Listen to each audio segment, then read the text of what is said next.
After nearly a month of waiting, Stranger Things Season 5 Volume 2 finally arrived, and for many fans, it felt like the perfect holiday release. These 3 episodes didn't just move the story forward, they fundamentally changed how we're meant to understand the mythology of the show.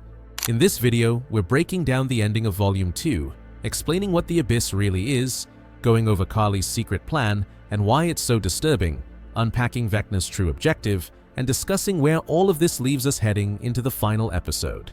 This explanation contains full spoilers. One of the biggest revelations in the final episode of Volume 2 is that everything we thought we knew about the Upside Down was incomplete. For years, the Upside Down has been treated as the source of the darkness, the place where Vecna lives and where the monsters come from, but Volume 2 makes it clear this was never the full picture. This idea was hinted at earlier in the season during Mr. Clark's class in Volume 1 when wormholes were discussed, which at the time felt like standard exposition, but now clearly served as setup. The Upside Down is not a world in the traditional sense, it is a bridge, specifically a bridge connecting the right side up, Hawkins, to a much older and more dangerous place known as the Abyss, also referred to as Dimension X in the first Shadow stage play. This distinction is crucial because when Eleven fought Henry Creel at the end of Season 4, he was not sent to the Upside Down, as we believed, he was sent directly to Dimension X. The Upside Down didn't exist yet. It only came into existence later when Dr. Brenner used Eleven to make contact with Henry again, creating the bridge between Hawkins and the Abyss, meaning the Upside Down is not the origin of the darkness, but a consequence of human interference. Vecna was never based in the Upside Down, he was recovering in the Abyss, which explains his disappearance after Season 4 and why no one knew where he truly was until Dustin discovered Brenner's journal. After his battle in Season 4, Henry retreated to the Abyss to heal and prepare for the next phase of his plan. Once the group reunites, they finally understand what Vecna is trying to accomplish, and when, with the date being November 6th, the same day Will Byers was taken in Season 1. This date is symbolic for Henry, representing the beginning of the cycle he wants to complete. Henry believes certain people are weak, malleable, and easy to control, and these are the 12 vessels he selected to permanently merge the right side up with the Abyss. If successful, the world wouldn't end outright, but would be reshaped under Henry's control and the darkness he commands. To stop this, the group forms a dangerous plan that involves letting Vecna believe the merge is happening, entering the Abyss as the bridge becomes unstable, and getting Eleven close enough to confront Henry inside his own mind.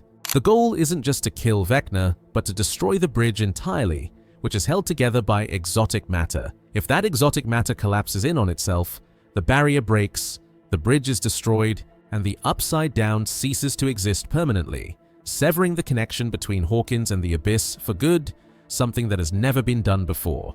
Another major storyline in Volume 2 is Carly's return and her true motivations. Carly is not brought back to be a hero, but to create conflict. After being captured by the military, her blood was used in an attempt to restart Brenner's program to create more numbers. But the experiments failed because the powers never came from the numbers themselves, they came from Henry. All of the numbers were created using Henry's blood, and the military incorrectly assumed any number could replicate the process. The only person capable of doing so now is Eleven, which explains why the military still wants her alive and why they didn't fire on the van at the end of the episode. Carly understands this and believes that even if the lab is destroyed and Vecna is killed, someone will always try again, meaning Eleven and everyone she cares about will never truly be safe. Carly's solution is final. She wants herself and Eleven to stay behind as the bridge collapses, ensuring the Abyss, the Upside Down, and the last source of the power are destroyed together. It remains unclear whether Carly intends to sacrifice herself as well, or if she wants Eleven gone, possibly blaming her for being taken and never rescued. This directly threatens Hopper, who cannot lose Eleven without reliving the trauma of losing Sarah, making the idea of sacrificing her unbearable. Hopper's distrust of Carly feels justified, and it raises the possibility that he may die trying to protect Eleven, a fate that would align with his role as the show's central father figure willing to sacrifice himself for those he loves. Volume 2 also gives us a grounded emotional resolution for Jonathan and Nancy, who many expected to die but instead confront the truth about their relationship. Facing Death Force's honesty, and Jonathan admits that what he felt for Nancy was deeply tied to shared trauma rather than a future together. realizing they were holding onto each other out of fear rather than love. Instead of dying while lying to one another, they accept they aren't right for each other. A sad but realistic conclusion. Another key moment comes from the cave flashback, which connects to the first shadow and explains Henry's fear.